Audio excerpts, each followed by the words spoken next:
All right, what about hurricanes and how strong is my home? Well, let's check this out now. Now we've got some trusses up. And I don't know if you guys remember, but there's little metal straps that came out of the block. That's what's holding the trusses in. And they wrap around the truss and then they nail it in. Looks really nice how they do it. It's very strong. And it's on all the trusses, as you can see. Very good for strength and all that. And then I'll show you another thing here. That's what it looks like after they take the side panels off where they fill the block.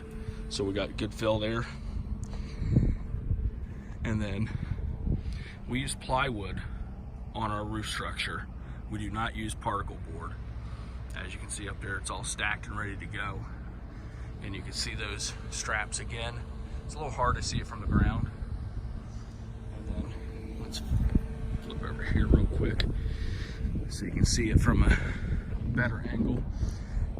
We use hip and valley roof on all our builds. No gable or anything like that. The hip and valley is much better. Keeps you from the roof blowing off. It's a much better roof. The wind cuts across it instead of through it or try to go through it.